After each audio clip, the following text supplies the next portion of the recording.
Sup everyone, it is I, SPI, and in this video I'm going to talk about the new LEGO Ninjago Dragons Rising Part 2 teaser trailer. The teaser trailer opens with a shot of the crossroads. You can see Aaron and Sora's place over there, and then it transitions to 5 dragons, and I'm going to identify who's on each of the dragons. There's a lightning dragon, which is the one from the set that Nia is on. Maybe that could get her to think about Jay, as well as Zane, who is on an ice dragon, the one from the core set. And then Lloyd and Aaron are on this dragon that looks a lot like Ryu, probably a dragon that's related to Ryu. I don't think Ryu could have grown up this fast. I think that's Ryu behind Aaron right there, but I think that Ryu's going to grow up throughout the show. Also, I want to point out that it seems that Aaron is wearing his hood in this scene. We did not see that in part 1, and so it's cool to see that this could be his hood from the sets. Now, I could be wrong. This could just be the hood from his jacket. And then next, we get Sora riding the dragon Sora, and last, Kai and Wildfire on the Heatwave dragon. And they are flying to the Temple of the Dragon energy cores, and I just want to point out how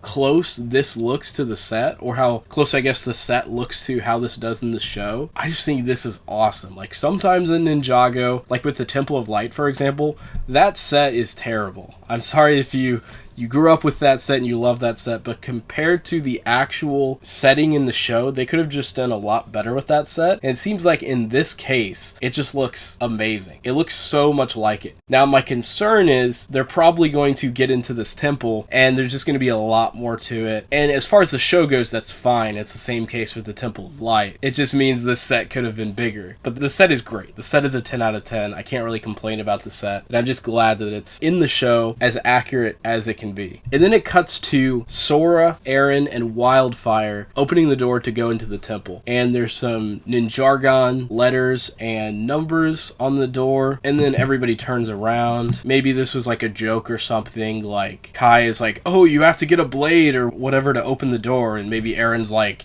no, what if we try just opening it and then it works? Something like that. That's what it looks like to me. And then it cuts to this Murray who has gray shoulder pads and like this red thing on his or her head. And the Merlopian's using this sword to kind of zip line down a rope. And it looks like that's either in the crossroads or maybe a place like the merged version of the City of Styx. Cuts to Wildfire and Kai going through some traps, and Kai seems to push Wildfire across. Maybe he falls there. And then it cuts to a very giant version of what looks to be Cole, just covered in rocks and earth, and I love it. It's awesome to see Cole back. I'm pretty sure this is Cole. Just the lava arms and his eyes glowing. It just reminds me of the lava arms that he usually has, and he's glowing. In my mind, this is one of two things. Either this is how the ninja are introduced to Cole, or maybe this is like some ultimate form with the dragon energy core or the source dragons, kind of how Lloyd had the power of the source dragon. Maybe this is Cole using that power to get this big form. I'm just kind of sad that we didn't get a version of Cole like this in the sets. And then Wildfire and Kai are sliding through probably what's behind the temple. And I think it's cool that Kai seems to be like a mentor figure to Wildfire. Then you see a fruit or a plant knock some stuff off of the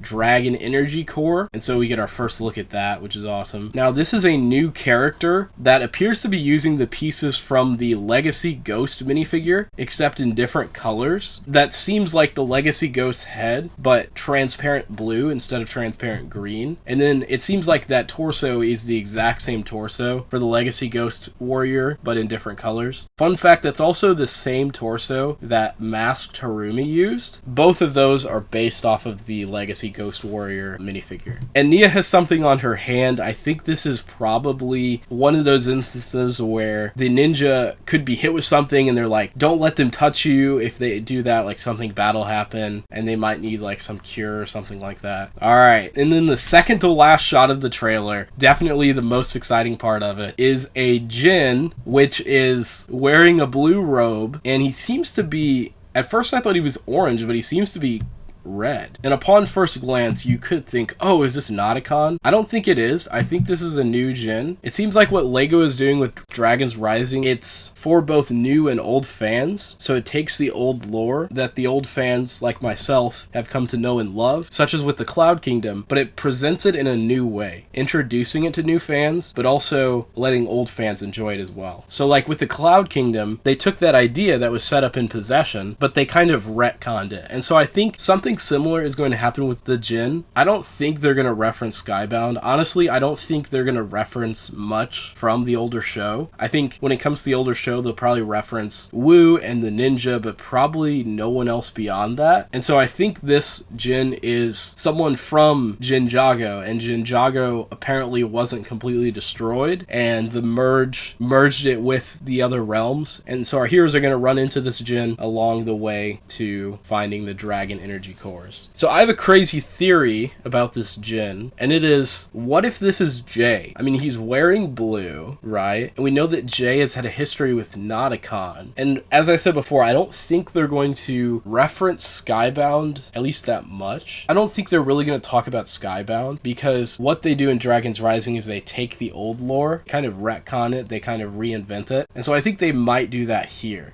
where potentially this could be a corrupted version of Jay, but I think the likelihood of that is pretty slim. It just seems interesting that we get a version of Cole here that seems to have been affected by something after the merge, and then we get a version of a Djinn in blue. And is that a coincidence that he's wearing blue? And this power could be lightning, potentially, is what I'm thinking in the theory. Now again, I don't think this is very likely. I think probably the most likely thing is this is a new way to show the Djinn's wishing power, and so again, with that theme of Ninjago reinventing, using some old concepts and presenting them in a new way, I think that's what's happening here. And then finally, we get the same shot of the Source Dragon blasting Lloyd with the power that he used to save the heroes from Imperium in Part 1. I said this in my review video, but I think this is what Ninjago Season 11 could have been. And I'm glad that Ninjago has done the concept of a next generation series. And while Crystallized Part 1 set up a lot of things for Crystallized Part 2,